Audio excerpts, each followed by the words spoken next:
पवार साहब ने कहा कि कुछ इसकी चर्चा हो जाए। वैसे मैंने वरुण सर को दिया था चर्चा के लिए, वो बात आ रही थी, लेकिन कुछ जानना चाहते हैं। जहाँ तक मेरी समझ है, मेरा ज्ञान है, जहाँ तक मैंने पढ़ा है, अभी तो वो पढ़ भी रहे हैं, सीख भी रहे हैं, और हमने भी ला किया हुआ है।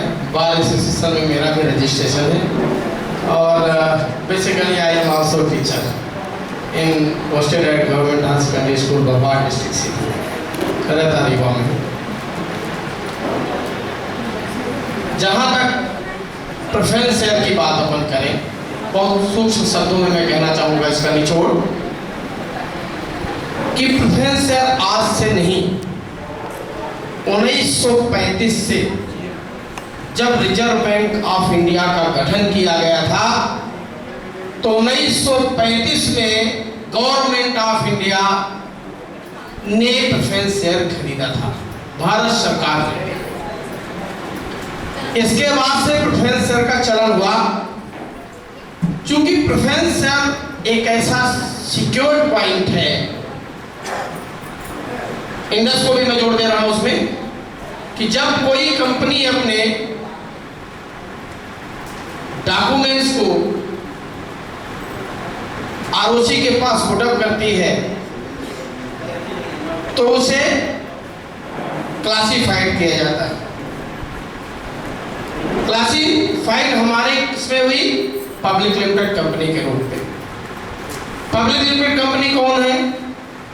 जो पब्लिक के पैसे से निर्मित, लिमिटेड बाई शेयर। इसका मतलब है कि lot of amounts, lot of shares हमें अलॉट किए जाते हैं, और उनको कट ऑफ पॉइंट पे हम उसको बेचते हैं, हम उसको शेयर होल्डर बनाते हैं। तो आरओसी हमको बतौर कर्ज पब्लिक से, हम आपसे जो पब्लिक से पैसा उठाते हैं प्रेफरेंस शेयर में, वो कर्ज के रूप में उठाते हैं, और उसकी देनदारी हमको देनी होती है। और हमारा काम है कि उस प्रेफरेंस शेयर के बारे में फॉर्म 2 हम फाइल करते थे पहले 3 महीना में लागू से ऑडिट करा के, लेकिन अब हमको हर महीना फाइलिंग करती है। तो आपने एक चीज देखा होगा, जहां तक बात आती कैपिटल्स की, तो पहले इनिशियल में 5 करोड़ 50 लाख का प्रेफरेंस शेयर कंपनी पे अलॉटमेंट हुआ। हमने उसको लोगों में डिस्ट्रीब्यूट किया, मिनिमम 10 रुपए हमने स्टार्ट किया, ठीक है। और हमने उसको जब सेल किया, उसके बाद गवर्नमेंट ने हमें 26 करोड़ रुपए का अलॉटमेंट दिया। उसके अगेंस्ट में जो आज आप देख रहे हैं कैपिटल्स, पेडअप कैपिटल्स, तो बहुत लोग पेडअप कैपिटल बारे में बता दे रहा हूं, वो भी फ्रैंकली, कि पेडअप कैपिटल्स ये होता है जितना अलॉटमेंट हुआ उसका कैपिटल बेट होता है, उसको हम पब्लिक के पास सेल कर, यानी 17 करोड़ 23 लाख का शेयर हमने बेच दिया, पब्लिक को हमने इशू कर दिया, किसमें? 26 करोड़ में। रही बात इसकी देनदारी, तो देनदारी में आप देखे होंगे कि हम प्रेजेंशन अमाउंट दर्शाते हैं।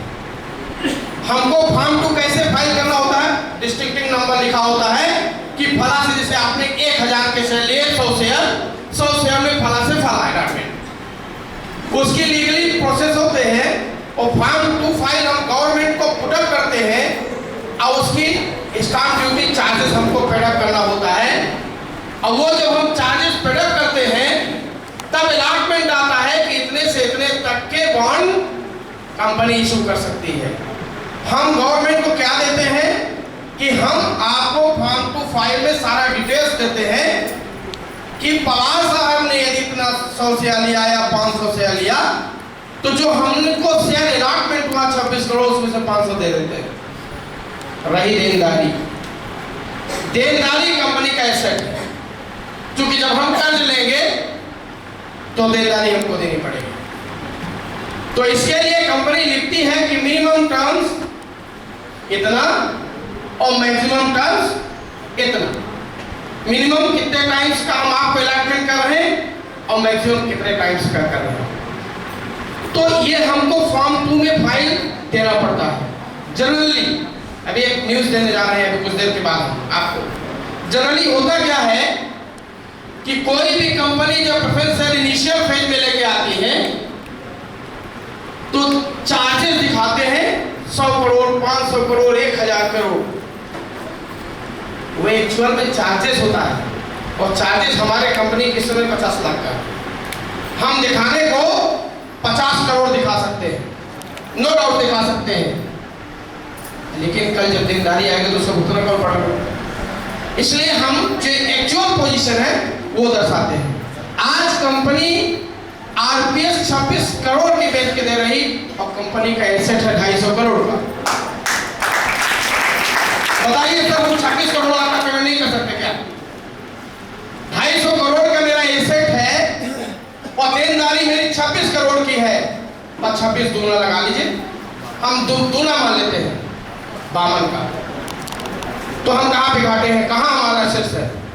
तो आपने देखा होगा दिल्ली में सीएमडी साहब पहली बार बोले थे, चूंकि अभी नहीं बोलते, आप सब जानते हैं कोई भी कंपनी 5 साल डेंजर जोन में रहती है। 5 साल कोई भी कंपनी के इनिशियल फेज हुआ करते हैं सर।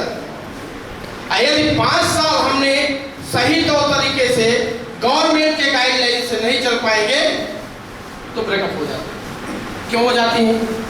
उसका कारण है कि हम आसानी से कोई चीज प्राप्त कर लें, एरोप्लेन से हम चल रहे हों, तो क्या मैं चाहूंगा कि जेल के कटघरों के अंदर में मैं चला जाऊं? ये तो नहीं चाहिए। लेकिन एक मिस्टेक होता है गवर्नमेंट के गाइडलाइन को, जो लीगलिटी आपको दिखाई जा रही हो, क्यों दिखाई जा रही?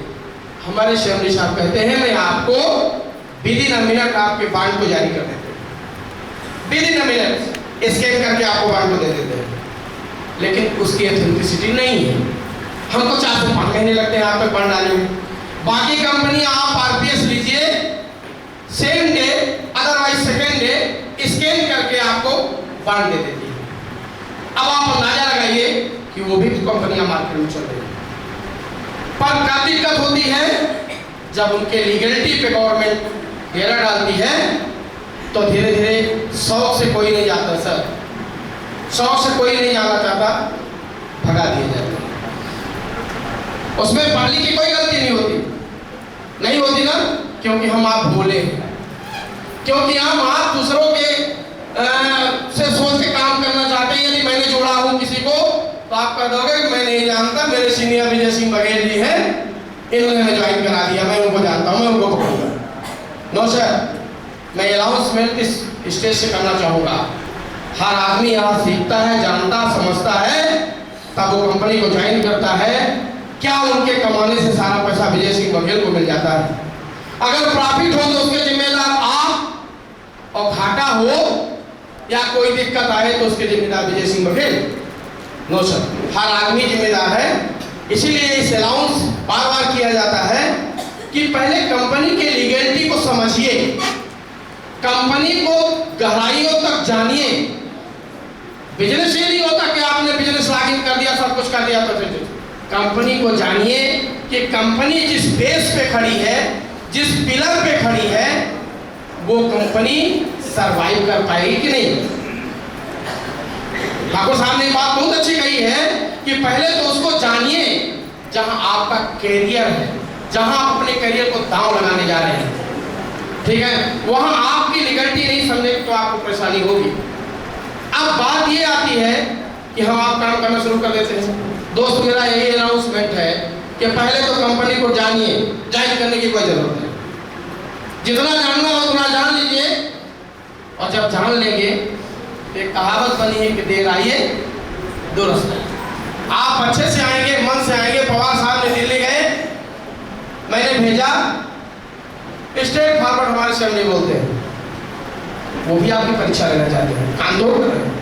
अगर आपकी परीक्षा नहीं तो आप कैसे किसको जानेंगे? आप उनके बारे में सारा चीज जानना चाह रहे हैं, लेकिन आप अपनी उंगलियां तो नहीं दे रहे हैं, तो कैसे बता दें आपको सारी चीज? लेकिन मैं बताना चाहूँगा, मैं भी कंपनी में एज ए डीएल ज्वाइन किया था।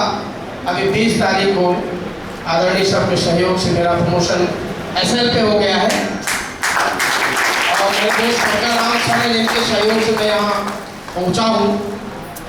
तो मैं तो सारी चीज़ पढ़ता हूँ, जानता हूँ अब मैं आपको भी कहता हूँ कि आप पढ़िए जानिए, क्योंकि आपकी नहीं जानेंगे तो परेशानी होगी, नहीं जानेंगे तो परेशानी होगी। हर मीटिंग में उन्हीं के शब्दों को दोहराता हूँ कि हर चीज की बात होती। पहली बार से हमने कहा कि मैं अब आपकी मैच्योरिटी की गारंटी ले सकता हूं। क्यों कहा? क्यों कहा?